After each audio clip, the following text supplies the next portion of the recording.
Pagi itu matahari baru saja menyibak tirai tipis di rumah sederhana milik Bayu dan Dea.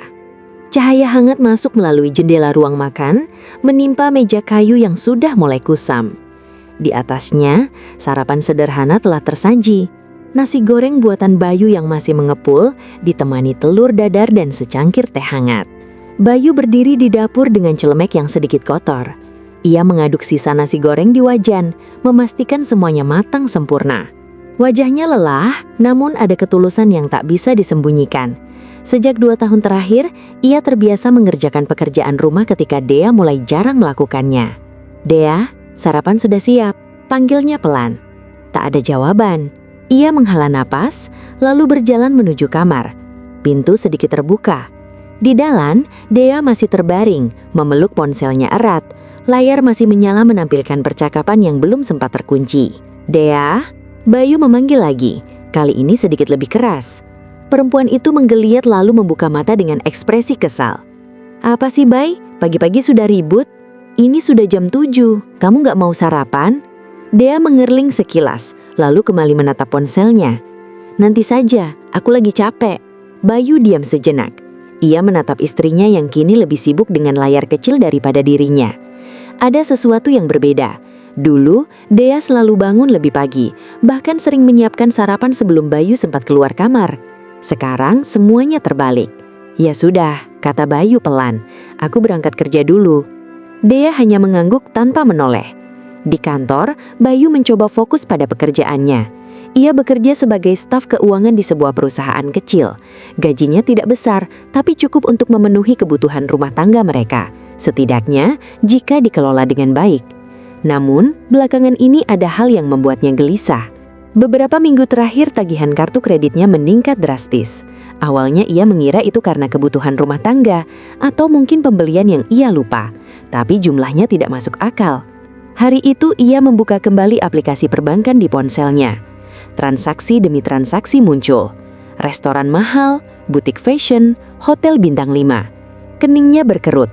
"Ini bukan aku," gumamnya. Bayu jarang sekali menggunakan kartu kredit, apalagi untuk hal-hal mewah. Ia bahkan selalu menahan diri demi menabung untuk masa depan mereka, untuk rumah yang lebih baik, mungkin juga untuk anak yang mereka rencanakan. Tangannya mulai dingin. Jangan-jangan, pikirnya, namun ia cepat-cepat mengusir pikiran itu. Tidak mungkin Dea melakukan hal seperti itu. Atau mungkinkah? Sore hari Bayu pulang lebih cepat dari biasanya. Ia ingin memastikan sesuatu. Rumah tampak sepi. Ia membuka pintu dengan perlahan. "Dea?" panggilnya. Tak ada jawaban.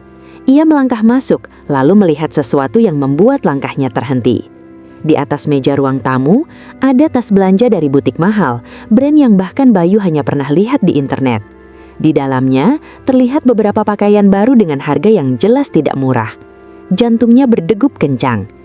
Ia berjalan mendekat, tangannya gemetar saat menyentuh label harga yang masih menempel. 2 juta, 3 juta, bisiknya.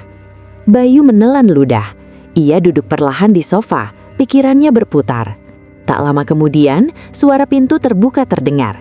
Dea masuk dengan langkah ringan, wajahnya terlihat segar, berbanding terbalik dengan Bayu yang pucat. "Oh, kamu sudah pulang," katanya santai.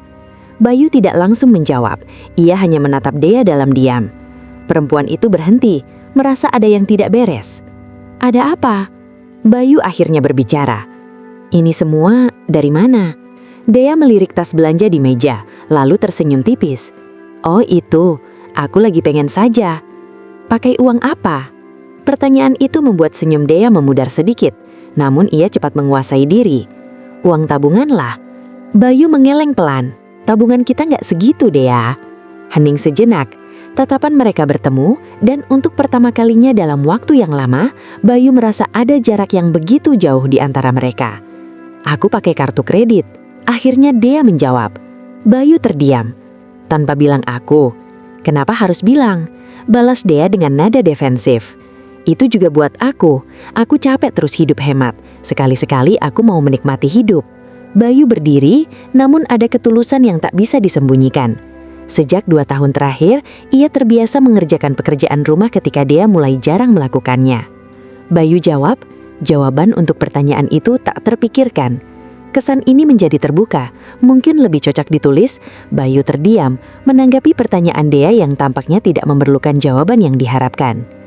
Dea pun memalingkan wajah, aku capek Bay, jangan bahas ini sekarang. Ia lalu berjalan masuk ke kamar, meninggalkan Bayu sendirian di ruang tamu. Malam itu Bayu tidak bisa tidur. Ia duduk di ruang tamu, menatap layar ponselnya yang kembali menampilkan daftar transaksi kartu kredit. Semakin ia melihat, semakin jelas bahwa ini bukan sekedar sekali-sekali. Ini sudah berlangsung cukup lama. Dan bukan hanya untuk belanja biasa. Beberapa transaksi mencurigakan muncul. Hotel mewah di hari kerja, restoran mahal di jam-jam yang tidak biasa. Bayu menggenggam ponselnya erat. Ada sesuatu yang tidak beres. Sesuatu yang lebih besar daripada masalah uang. Ia menoleh ke arah kamar, di mana Dea tertidur pula seolah tak terjadi apa-apa. Untuk pertama kalinya, Bayu merasa ragu, bukan hanya pada kejujuran istrinya, tapi juga pada pernikahan yang selama ini ia perjuangkan. Dan malam itu, tanpa ia sadari, retakan kecil yang selama ini tersembunyi mulai melebar, perlahan tapi pasti. Malam itu, Bayu hampir tidak tidur sama sekali. Jam dinding di ruang tamu berdetak pelan, seolah mempertegas kegelisahan yang menguasai pikirannya. Setiap detik terasa lebih berat dari biasanya. Ia masih duduk di sofa, dengan ponsel di tangan, menatap layar yang menampilkan riwayat transaksi kartu kredit. Semakin lama ia memeriksa, semakin banyak kejanggalan yang ia temukan. Tanggal-tanggal yang berulang, tempat-tempat yang sama, dan yang paling membuat dadanya sesak, waktu transaksi itu terjadi. Banyak di antaranya dilakukan saat ia sedang bekerja.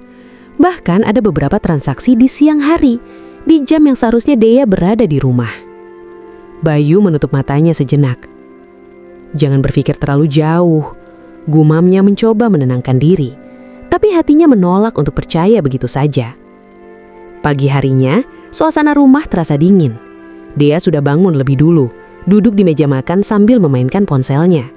Secangkir kopi di depannya hampir tak tersentuh.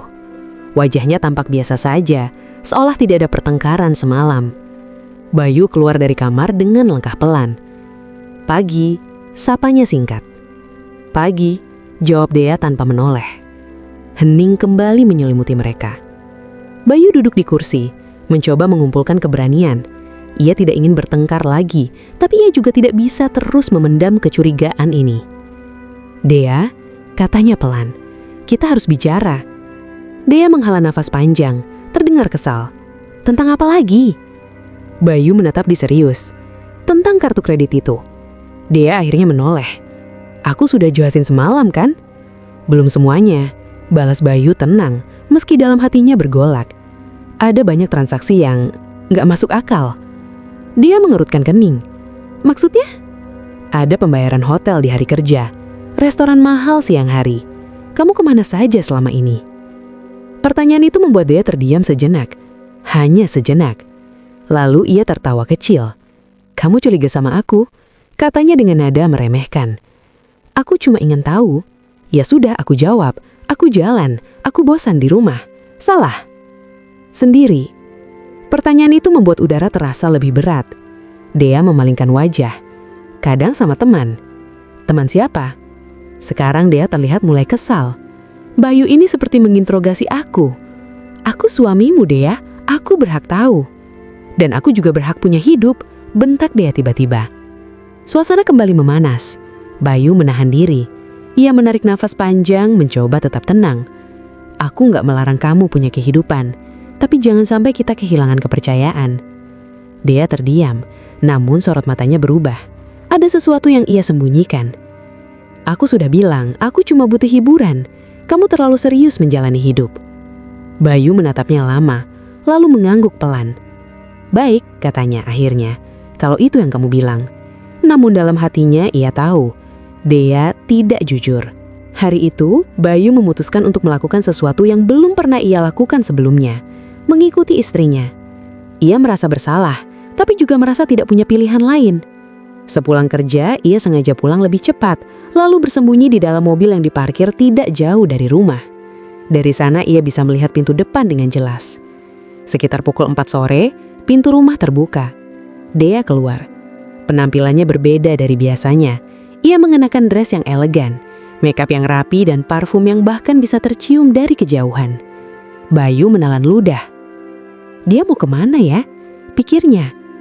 Tak lama sebuah mobil hitam berhenti di depan rumah. Jantung Bayu berdetak lebih cepat.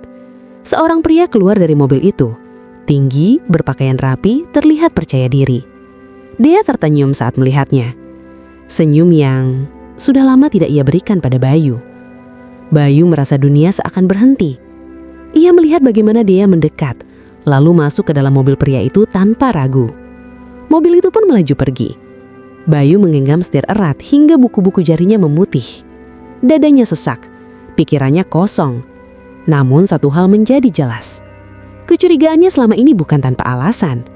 Dengan tangan gemetar, Bayu menyalakan mesin mobilnya dan mengikuti dari kejauhan. Ia menjaga jarak, takut ketahuan. Mobil hitam itu akhirnya berhenti di sebuah hotel mewah di pusat kota. Bayu ikut berhenti, beberapa meter di belakang. Ia melihat Dea dan pria itu turun dari mobil. Mereka tertawa, berjalan berdampingan. Dan kemudian, pria itu merangkul bahu Dea. Bayu menutup mulutnya, menahan nafas. Seolah dunia runtuh dalam sekejap. Ia tidak perlu bukti lebih. Apa yang ia lihat sudah cukup menghancurkan segalanya. Istrinya, perempuan yang ia cintai, yang ia perjuangkan, yang ia percaya, ternyata mengkhianatinya. Dan lebih dari itu, menggunakan uang hasil jerih payahnya untuk melakukan semua ini. Bayu menunduk, air matanya akhirnya jatuh. Bukan karena marah, tapi karena hancur. Malam itu Bayu pulang lebih dulu. Ia duduk di ruang tamu dalam gelap, hanya ditemani cahaya lampu jalan yang masuk dari jendela. Pikirannya kosong, hatinya remuk. Sekitar pukul 10 malam, pintu terbuka. Dea masuk, dengan wajah santai seolah baru pulang dari kegiatan biasa. "Kamu belum tidur?" tanyanya santai. Bayu tidak langsung menjawab, ia hanya menatap Dea dalam diam. Tatapan yang berbeda dari biasanya. Dea merasa ada yang aneh. "Ada apa?" tanyanya pelan. Bayu berdiri perlahan.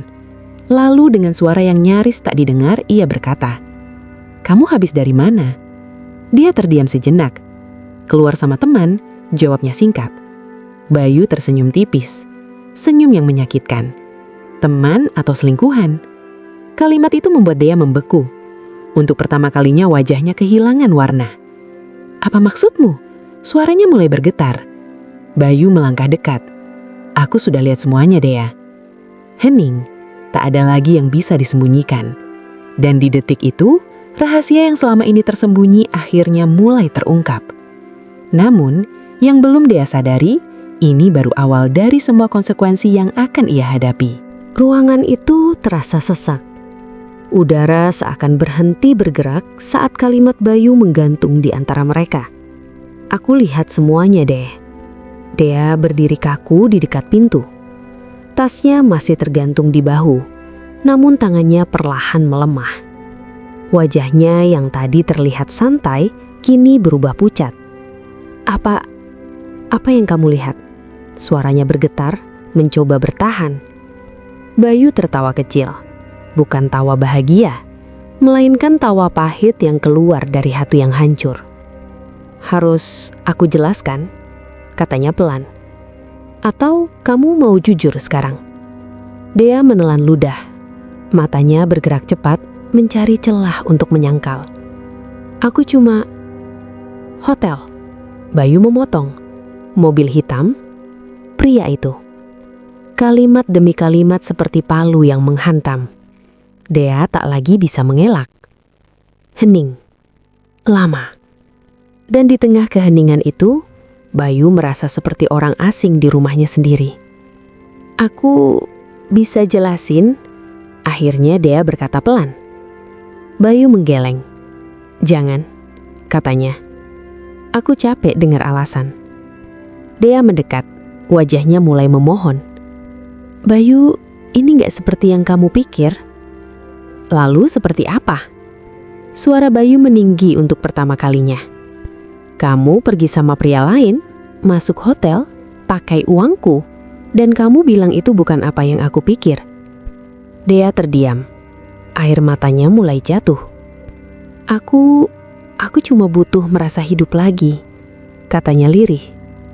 Kalimat itu menusuk lebih dalam daripada pengkhianatan itu sendiri. Bayu menatapnya tak percaya. Jadi selama ini hidup sama aku itu mati ya? Bukan begitu maksudku. Tapi itu yang kamu lakukan, bentak Bayu. Kamu cari hidup di orang lain. Dea menangis, tapi kali ini Bayu tak lagi merasa iba. Semua rasa kasih sayang yang dulu ia miliki kini tertutup oleh rasa kecewa yang begitu dalam. Sudah berapa lama? Tanya Bayu dingin. Dea terdiam. Jawab. 3 bulan, jawabnya pelan.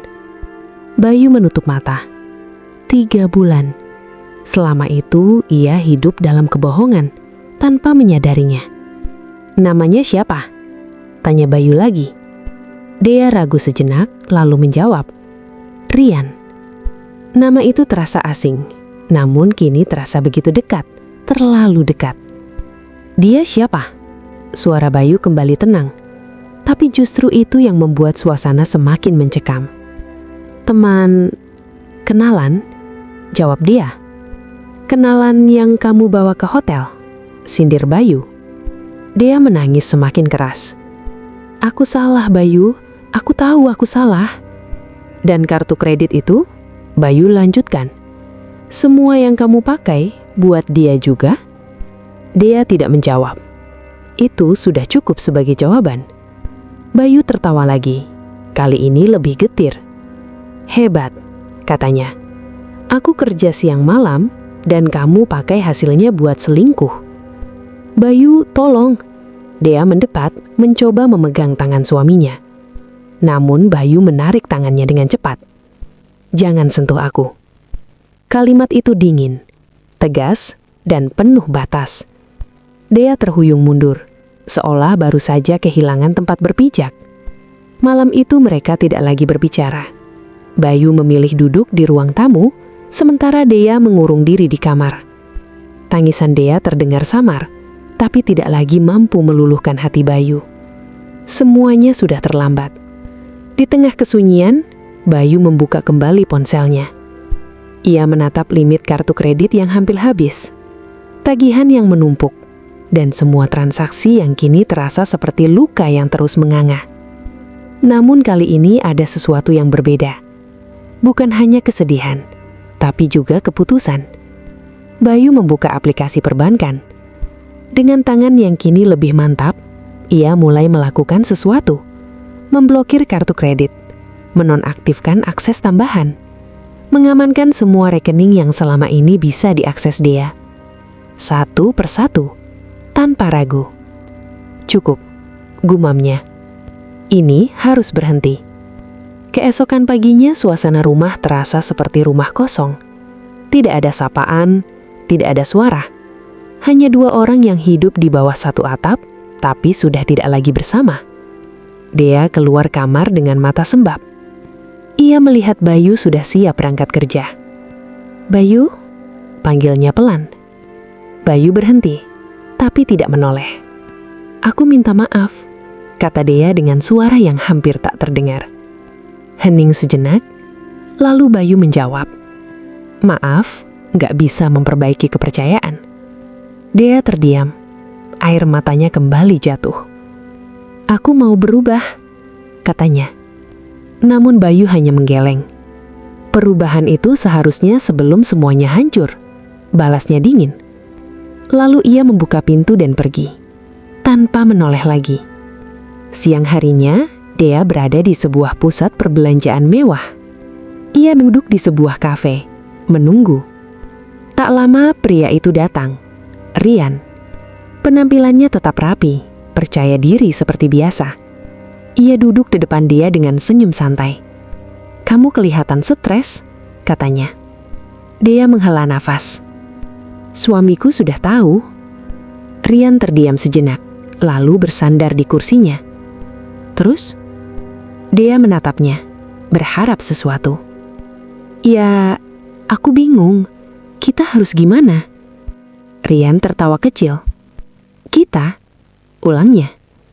Dia mengerutkan kening. Iya, kita. Rian menggeleng pelan, lalu mengambil minumannya. "Dea, kamu jangan bawa aku ke masalah rumah tanggamu," katanya santai. Kalimat itu membuat Dea terpaku. "Maksud kamu?" "Aku nggak mau ribet," lanjut Rian. "Aku kira kamu juga paham dari awal." Dea merasa dadanya sesak. "Jadi selama ini..." Suaranya mulai bergetar. Rian menyum tipis. "Itu pilihan kamu." Dea menatapnya tak percaya. Pria yang selama ini membuatnya merasa hidup, ternyata tidak pernah benar-benar peduli. Sore itu, Dea mencoba menggunakan kartu kreditnya untuk membayar. Namun mesin kasir berbunyi. "Maaf Bu, kartunya ditolak." Dea mengernyit. "Coba lagi." Kasir mengulang. Hasilnya sama. "Sepertinya kartu ini sudah diblokir," kata kasir sopan. Dea terdiam. Jantungnya berdegup kencang. Ia segera membuka ponselnya mencoba mengakses aplikasi bank. Namun semua akses tambahan sudah tidak bisa digunakan. Tangannya mulai bergetar. Untuk pertama kalinya, ia benar-benar merasakan konsekuensinya. Bukan hanya kehilangan kepercayaan suami, tapi juga kehilangan semua kemewahan yang selama ini ia nikmati. Dan yang lebih menyakitkan, ia baru sadar, semua yang ia kejar selama ini hanyalah ilusi. Malam itu Dea pulang ke rumah dengan langkah gontai. Rumah itu terasa lebih dingin dari sebelumnya. Lebih sepi, lebih asing. Ia melihat Bayu duduk di ruang tamu. Namun kali ini ia tidak berani mendekat. Ia hanya berdiri di ambang pintu, dengan hati yang penuh penyesalan. Sementara itu Bayu tetap diam. Tak lagi marah, tak lagi berteriak. Namun justru itu yang paling menakutkan. Karena di balik diam itu, segalanya sudah benar-benar runtuh. Hujan turun sejak sore, membasahi jalanan di depan rumah yang kini terasa semakin dingin dan asing bagi Dea. Ia berdiri di balik jendela, menatap butiran air yang jatuh tanpa arah, sama seperti hidupnya saat ini, tanpa tujuan, tanpa kepastian. Di belakangnya, Bayu duduk di ruang tamu, menatap kosong ke depan. Tidak ada televisi yang menyala, tidak ada percakapan, tidak ada lagi kehidupan yang dulu pernah mengisi rumah itu. Yang persisa hanya dua orang yang sama-sama terluka. Namun, dengan cara yang berbeda. Beberapa hari berlalu sejak kartu kredit itu diblokir. Sejak saat itu pula, semuanya berubah drastis bagi Dea. Ia mencoba menghubungi Rian berkali-kali. Pesan tidak dibalas, telepon tidak diangkat. Bahkan akhirnya, nomor Dea diblokir. Seolah ia tidak pernah ada. Dea terduduk di lantai kamar, menatap layar ponselnya yang sunyi. Air matanya jatuh tanpa suara. "Jadi, aku cuma permainan," bisiknya lirih. Semua yang dulu terasa indah kini berubah menjadi kenyataan pahit. Perhatian, pujian, kemewahan, semuanya ternyata hanya sementara. Dan ketika semua itu hilang, yang tersisa hanyalah kehampaan. Pagi itu, Dea mencoba memberanikan diri keluar kamar. Ia melihat Bayu sedang duduk di meja makan, meminum kopi seperti biasa. Namun ada sesuatu yang berbeda. Tatapannya kosong, dingin, tanpa harapan. "Bayu?" panggil Dea pelan. Bayu tidak langsung menjawab. Dea mendekat perlahan. "Kita bisa bicara?" Hening beberapa detik. Akhirnya Bayu meletakkan cangkirnya. "Apalagi yang mau dibicarakan?" tanyanya datar. Dea menggenggam tangannya sendiri, mencoba menahan gemetar. Aku benar-benar menyesal," katanya. "Aku tahu aku salah. Aku bodoh sudah menghancurkan semuanya." Bayu hanya diam. "Aku kehilangan semuanya, Bayu," lanjut Dea dengan suara pecah. "Dia pergi, uang habis, dan sekarang aku hampir kehilangan kamu juga." Kalimat itu menggantung di udara.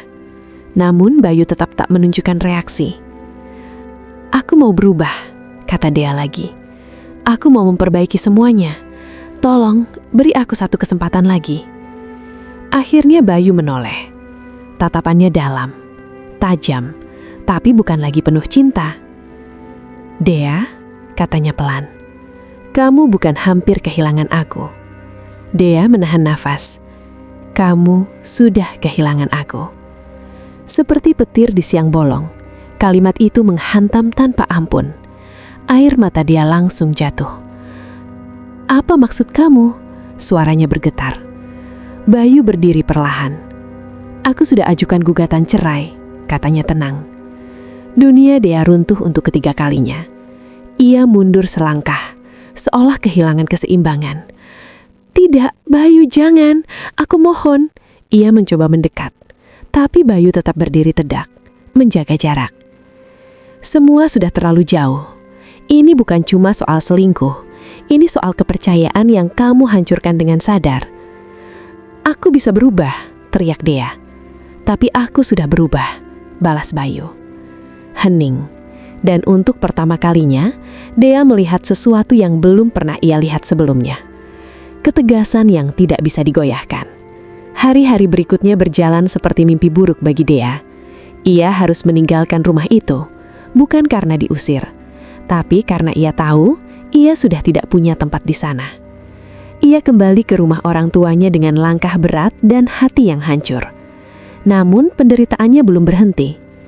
Tagihan kartu kredit tetap datang. Jumlahnya besar, sangat besar.